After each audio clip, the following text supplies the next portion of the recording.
बिस्मिल्लाहिर्रहमानिर्रहीम। अस्सलाम वालेकुम दोस्तों, रेडियो पाकिस्तान के न्यूज़ कास्टर, पाकिस्तान टेलीविज़न के पहले मर्द अनाउंसर, नीलाम घर के करता धरता, फिल्म साज, रुकने पार्लियामेंट, पंजाबी शायर और मुतज़ाद सियासी जमातों का दम भरने वाले तारक अजीज़ 84 बरस की उम्र में राही मुल्क अदम हो गए। अपनी ज़िंदगी में इन्होंने बहुत से उतार चढ़ाव देखे कि उनकी ज़िंदगी शोहरत और समझौतों का एक सबक आमोज़ इम्तजाज रही। 28 अप्रैल 1936 को ब्रिटिश पंजाब के तारीखी ज़िला जालंधर में पैदा होने वाले तारक अजीज़ का ख़ानदान 14 अगस्त 1947 के बाद साहिवाल आन बसा। नौजवान तारक अजीज़ का ख़ानदान किस तरह तकसीम पंजाब के वक्त जालंधर से बेघर हुआ कि यह दास्तान हमें किस्सा गो तारक अजीज़ ने कभी नहीं सुनाई। साहिवाल में स्कूल की तालीम के दौरान उनके साथियों में डॉक्टर मेहदी हसन भी शामिल थे, जिन्होंने बतौर उस्ताद सहाफ़त में नाम पैदा किया। बकौल डॉक्टर साहब तारक अजीज़ बहुत सी खूबियों के मालिक थे और एक अच्छे मुकर्रर भी थे, मगर टीवी की चमक उन खूबियों को गहना गई। पाकिस्तान बनने के बाद 1950 की दहाई में नौजवान तारक अजीज़ ने अपनी पेशा वराना ज़िंदगी का आगाज़ रेडियो पाकिस्तान लाहौर से किया, जहां उन्हें रेडियो से खबरें पढ़ने का खासा तजर्बा हासिल हुआ।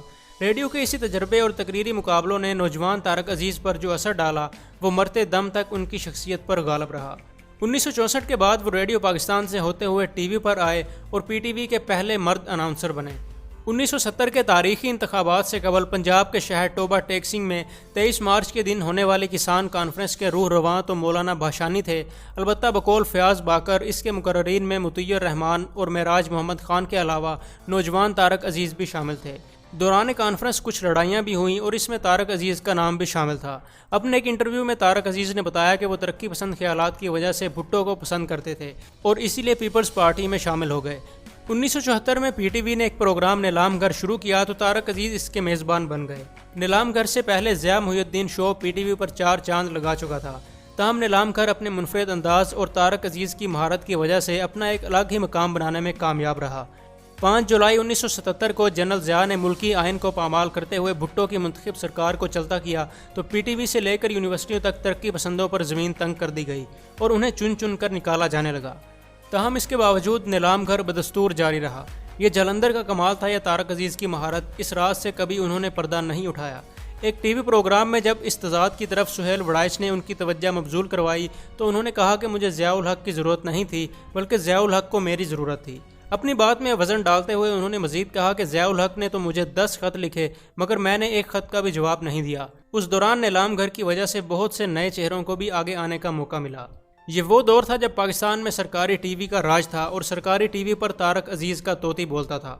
ज़ियाउल हक के मरने के बाद बेनज़ीर भुट्टो ने हुकूमत बनाई तो पीटीवी ने नीलाम घर शो बंद कर दिया। अब तारक अजीज़ मियाँ मोहम्मद नवाज शरीफ की पार्टी में शामिल हुए, यूँ नीलाम घर बहाल हुआ और 1992 में तारक अजीज़ को प्राइड ऑफ परफॉर्मेंस मिला। 1997 के इंतखाबात में वो मुस्लिम लीग नून की टिकट पर लाहौर से इमरान खान के खिलाफ इलेक्शन लड़े। उनका बताना है कि इन इंतखाबात में उन्हें 50,000 जबकि इमरान खान को 4,000 वोट मिले थे। मियाँ नवाज शरीफ ने वज़ीर-ए-आज़म बनते ही 13वीं और 14वीं तरमीम के ज़रिए न सिर्फ बदनाम ज़माना 58 टोबी ख़त्म कर दी, बल्कि पार्टी डिसिप्लिन की पाबंदी और अरकान पार्लियामेंट पर पाबंदी लगा दी। जब उस वक्त के चीफ जस्टिस सज्जाद अली शाह ने इन तरामीम को खिलाफ कानून करार देने की कोशिश की तो सुप्रीम कोर्ट में मुस्लिम लीग नून के हामियों का ग्रोह घुसाया। इन हामियों में तारक अजीज़ भी शामिल थे। बाद में मुशर्रफ दौर में इन मुबैना हमला आवरों में से कई लोग मुस्लिम लीग कौफ में शामिल हुए और उनमें तारक अजीज़ भी शामिल थे। तारक अजीज़ की बेगम हाजरा तारक भी 2002 में क्वाफ लीग की टिकट पर मेंबर कौमी असम्बली बनी।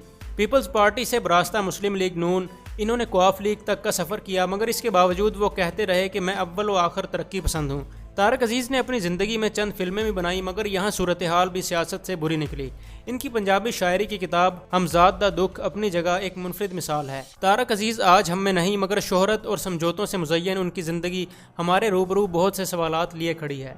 आप चाहें तो इस सब को भूल जाएं और अगर आप भी इन सवालों को अहम गर्दानते हैं तो फिर इस पर खुद भी गौर करें और दूसरों के साथ भी शेयर करें।